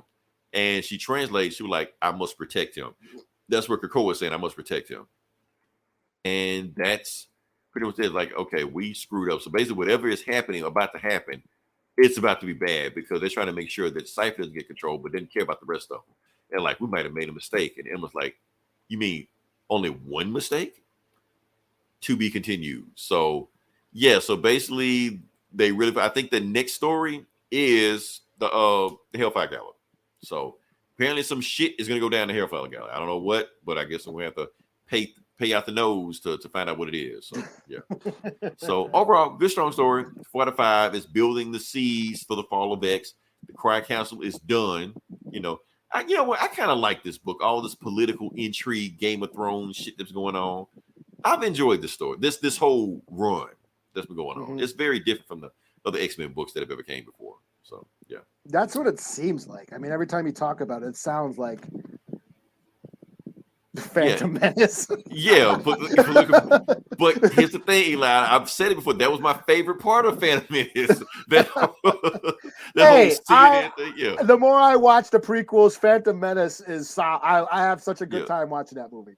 Well, just that's because the thing. of Like, Maul. if you watch if you watch the prequels, that whole Senate hearing meeting thing like that, like that's the most important part of those trilogies. Like, I mean, of that trilogy, you have to pay attention to that stuff because all the main stuff happens there. You know, the backstabbing, the deals, like that. Yeah, that's what all happens. So yeah, so this is that embargo, trade routes being embargoed, and countries being cut off. Because that's how Palpatine takes over with all this planets. Stuff.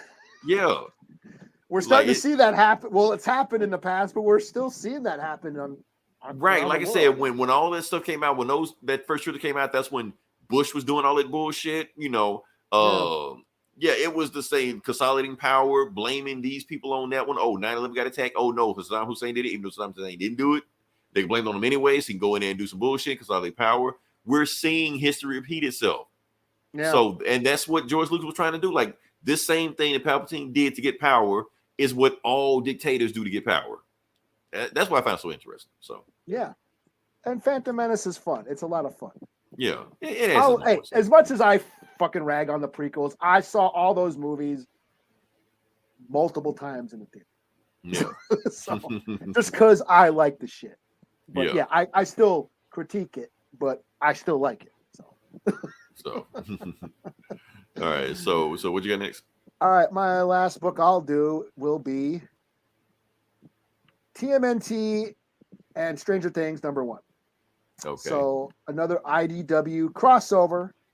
What they like to do. Oh, what the hell did I do? Oh shit. Oh, that's me. I did that, and I I'm trying to. up. Oh, My fault. about to Still share fucking the up. Kirby crackles. Okay. Still fuck. Oh, no, that's it. That's it. Okay.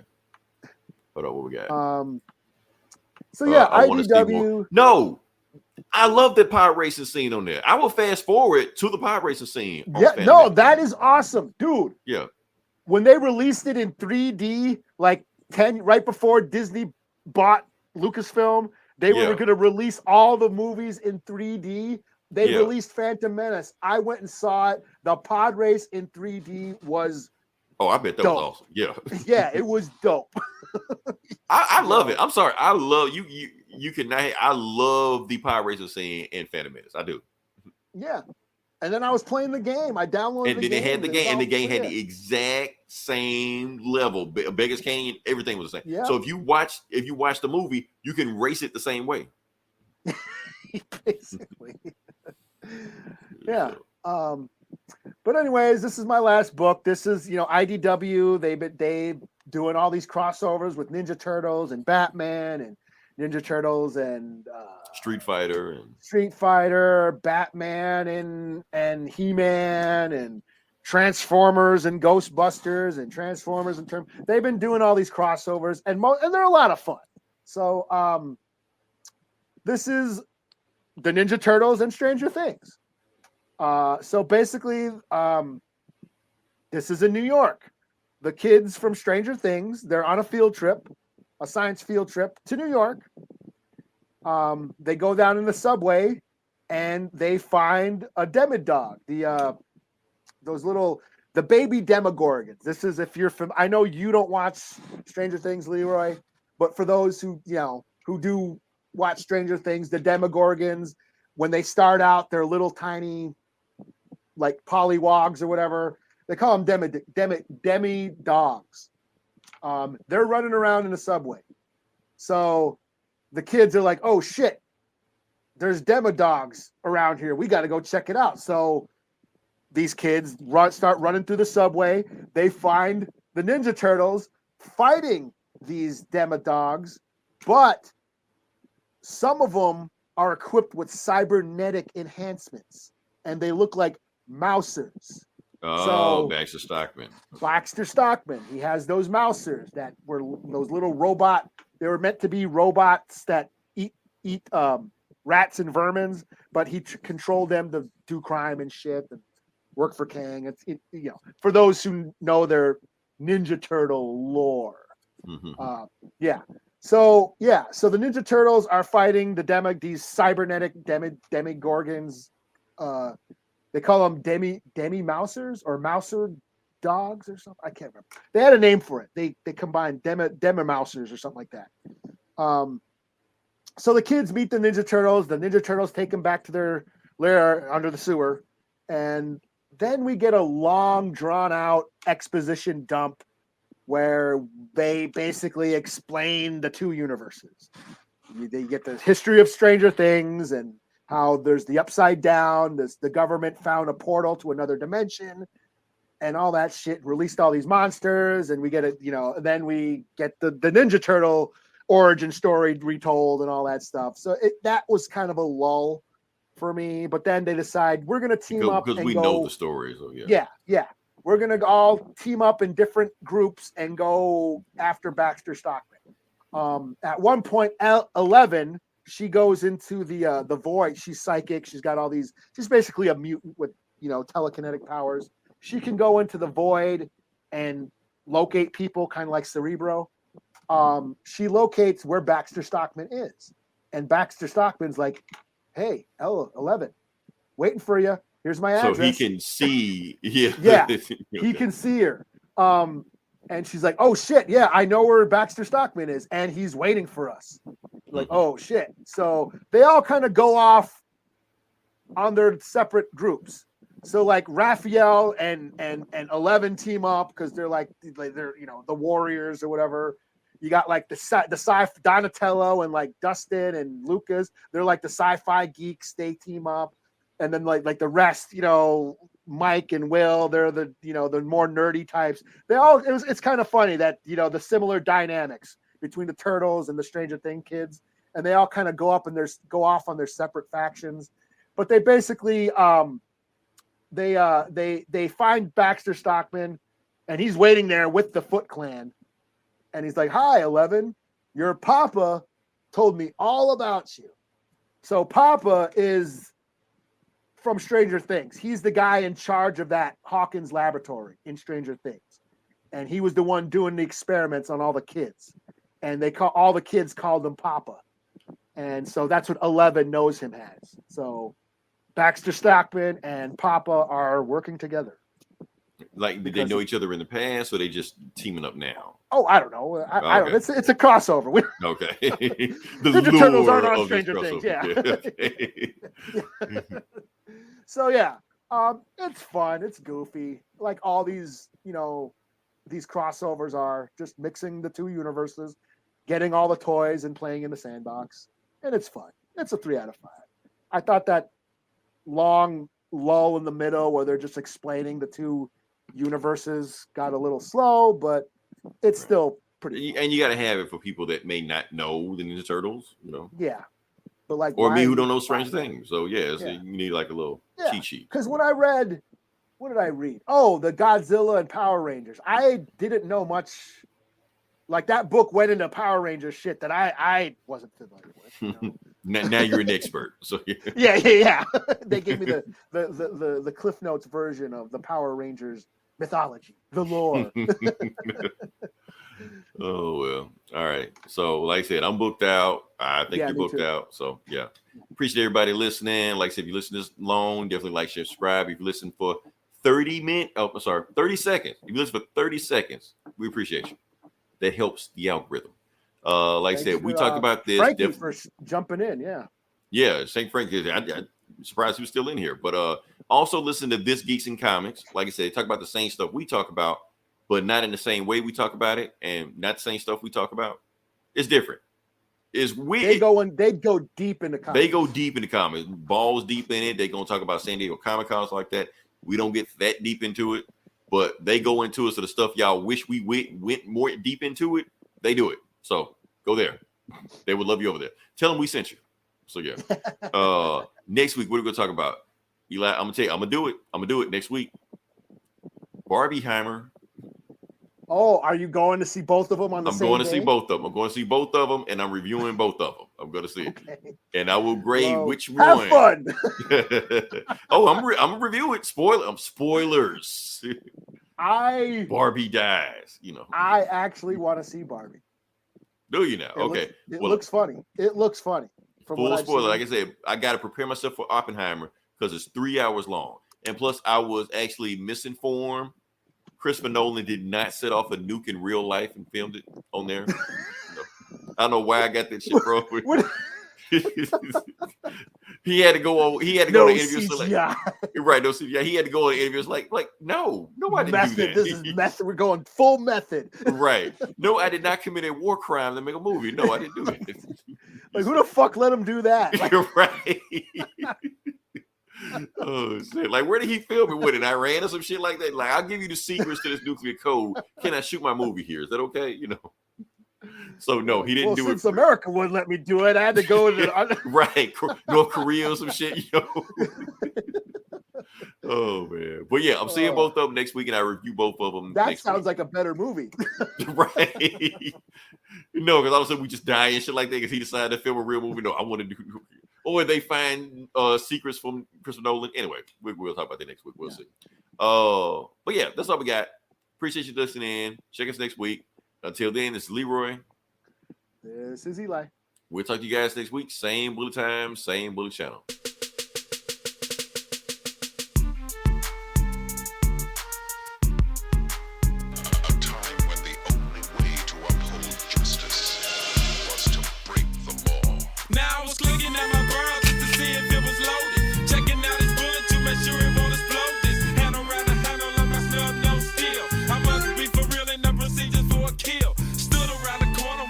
Stop the bank, busted in the door, stuck the guard with a shank, ran up to the counter.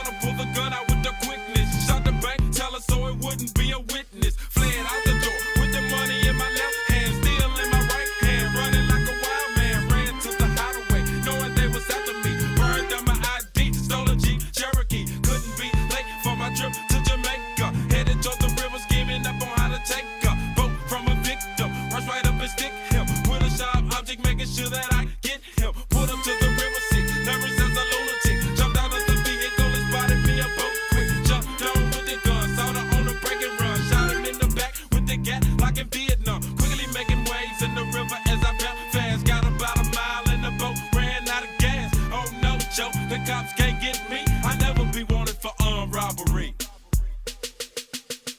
On the other side of town, moving quickly, rolling swiftly in the hoopty ride. Loaded up the 9, cause that just might be a homicide. MJG, know the plan, so the shit is on. By the time 5-0 come, we'll be through and gone. Got to the area, stopped then, took a glance, putting on my ski mask, stuffing the cat in my pants. Well, Fargo right on time. Now it's time for the crime. Do the crime, wait no time, then I'm gonna get mine. Waiting for the door to open, shot the first trick I saw, then shot the other fool. I ain't thinking about no law. Jumped into the truck, put the pedal to the metal, then fired up a square, man. Doing about 110, looking in my rear view. 5-0 everywhere, messing up my plans with them helicopters in the air. Headed for the airport, wait, I see a roadblock. Hit the gas, even harder, fool, I ain't gonna stop. Crash through the roadblock, they ain't gonna get me yet. Jay Smooth waiting at the airport in a private jet. Jumped out of the truck, fast kids right behind my ass. Running, trying to shoot my 9, holding bags full of cash. Jumped on the jet, now we set to hit the runway. Took to the air, yeah, I got away scot-free. Fired up a Mac J, pigs didn't catch me. Counting all my money from a strong arm robbery.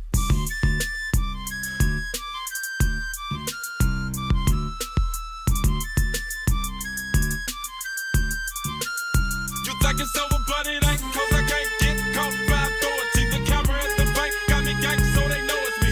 Reach for artillery, put the shank in my mouth. Dove out the boat into the river and I bailed out. Swam like a fish, greeted land with a kiss. Did I hit or did I miss? Well, it goes like this. I put the money in the spot, took the clothes that I got, tied them up in a bag. Same place I put the mask, change clothes in between spot A and spot C.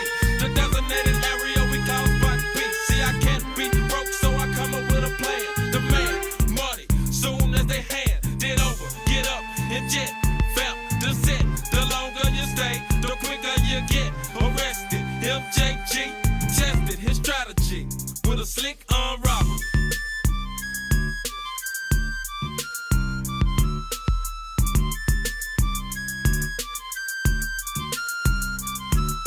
Flying through the air on my way to Jamaica. Thinking about why I took the money for the sake of me living poor and wishing to be richer. And just like Picasso, I had to paint a picture of people dying rapidly, trying to imprison me. Just because I took a little money in a robbery. Landed in Jamaica, chilling with the dreads, smoking on the ganja, messing with my head. The fans came behind me, hit me with a billy club. I fell to the ground, turned around, pumping slugs, jumped up quick, took the gun as I ran away. Ran to the hills where I hid for a few days. No, I'm not the one that they will catch.